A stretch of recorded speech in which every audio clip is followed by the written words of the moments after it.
To our first story today, and after the US, the UK is now trying to improve its ties with China.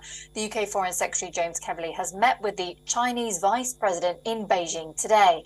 Now, interestingly, Cleverly is the first senior UK minister to travel to China since 2018. Now, the trip comes amid criticism from some MPs over the UK's China approach. Some MPs feel the UK government needs a more coherent and unified approach to China. Well, according to the UK's Foreign Ministry, Cleverly will also meet the top Chinese diplomat Wang Yi. Now, he is expected to discuss human rights in Hong Kong, Xinjiang, and the Tibet regions.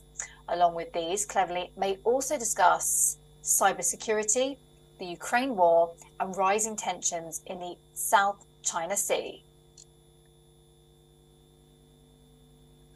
We are clear-eyed about the areas where we have fundamental disagreements with China, and I raise those issues when we meet. But I think it's important we also recognise that we have to have a pragmatic, sensible working relationship with China because of the issues that affect us all around the globe. Well, this trip comes even as an 87-page, I should say, report by the House of Commons Foreign Affairs Committee brands Beijing as a threat to the UK and its interests. Well, it further accuses the Chinese Communist Party of displaying behaviour that is characterised by increased aggression towards Britain. However, the committee's chair spokesperson, Alicia Khan, said, and I'm quoting here, "It is more important that the UK is in the room with China in stark disagreement rather than cutting off relations." Well, on the other hand, Foreign Secretary Cleverly also insists that some engagement with China is required to further UK national interests and promote stable bilateral relations. It is an important country, it's a large country, an influential country, and a complicated country, and therefore our relationship with China will necessarily be just as complicated and sophisticated. In March 2021, the UK first detailed its strategic tilt towards the Asia-Pacific region. It was endorsed as Global Britain repositioning itself post-Brexit. But last year, Prime Minister Rishi Sunak said the so-called golden era of closer ties with China was over. But he stressed that the UK could not simply ignore China's significance, a point James Cleverly reiterated before his trip to Beijing this week. Now, meanwhile, reacting to Cleverly's trip, China's foreign ministry said that Beijing hopes London will work alongside it to promote the stable development of China-UK relations. Well, the foreign ministry spokesperson further added that maintaining a growing bilateral relation will serve to common interests of both nations. Well, for more on this, our correspondent is joining us now, Andrew Wood, live from Hong Kong. So what has been the reaction to James Cleverly being in the country, and what do you think they've achieved so far?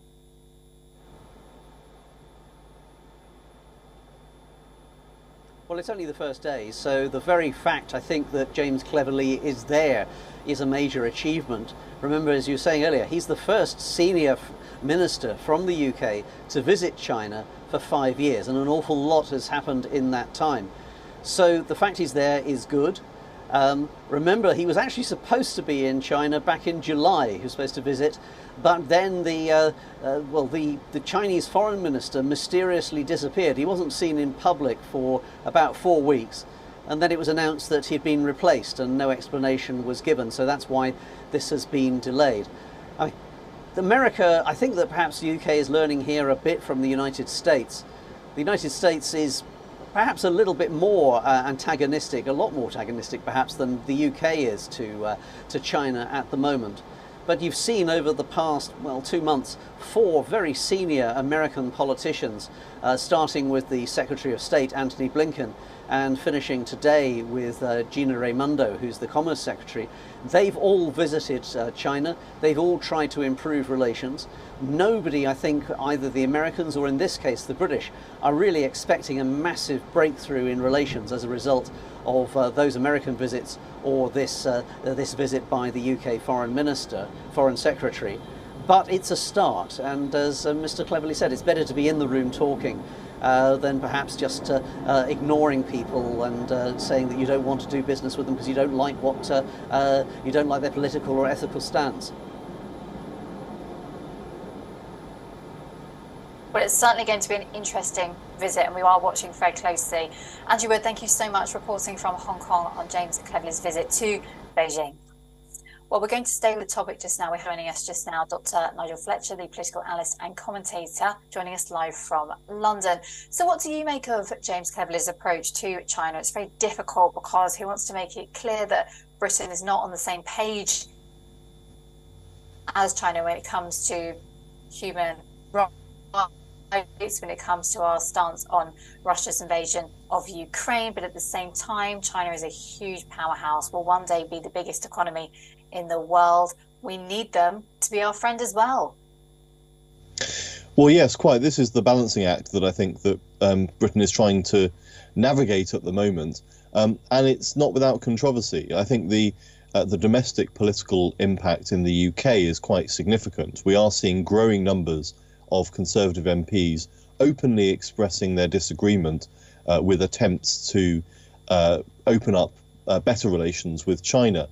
As you mentioned in your introduction, there is a report from the Foreign Affairs Select Committee which effectively brands China as a threat to the UK, which is quite tough language, but this is the kind of thing we are hearing increasingly from a number of people within the Conservative Party, that they believe that the government is wrong to try and navigate the relationship towards sort of a more normalised relationship on a whole range of issues, from anything from climate change through to the war in Ukraine.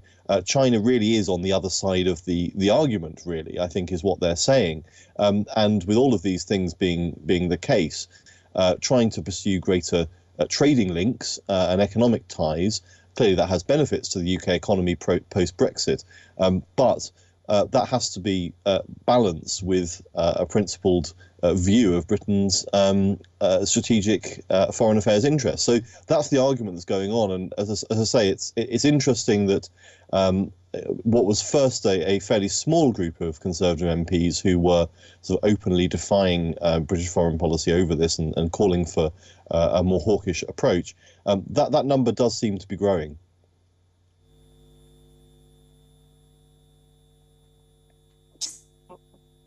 Will conclude a success for James Cleverly when he walks away from Beijing, China this week? What do you think he'll be wanting to come back to our media? Well, I think that the immediate objective appears to be to secure a first meeting between Rishi Sunak and President Xi. I think that at the G20 next week, I believe, is the immediate aim is to try and get a meeting between the Chinese president and the British Prime Minister. That, of course, does in some senses normalise the relationship that has been rather overtly frosty since about 2019. So that appears to be the immediate foreign policy objective, is to try and secure that sort of high-level relationship between the heads of government. But I think in the broader terms, I think it is an attempt to sort of make progress on all of the long list of things that will be on his agenda, everything from human rights through to, as I mentioned, climate change. I think is an interesting one because we have a situation where most of the West has committed itself to carbon reductions, and the big elephant in the room really is that China really hasn't engaged with that and is issuing more coal licenses than ever before. So on this sort of huge sort of global policy objective, that's something which I think is really standing out as an outlier there, where China is really sort of contributing hugely to emissions and hasn't really engaged in commitments in the way that the rest of the West has. So I think that might be something that's on the list there. But it's hard to see, really, to be honest, how he's going to make much progress on those kind of issues. It does seem to be, in the immediate term, just a question of trying to re-establish diplomatic relations in the sense of trying to promote further talks. I think that the phrase from Alicia Kearns that you mentioned, saying that it's best for Britain to be in the room, is probably really all of the objective that James Cleverly is looking to secure. He is in the room today, and he's going to hope that Rishi Sunak will be in the room next week. And I think that's really as far as the relationship is going to go at this point. All right. Dr. Nigel Fletcher, thank you so very much indeed for your analysis. You're right to point out that, of course, we've got the G20 next week, and people will be looking out to see if that meeting between Rishi Sunak and Xi Jinping does indeed come to fruition. Thank you so much indeed for coming on WION today. We'll stay with the channel because we are going to head back to our headquarters in India, New Delhi, just now for the rest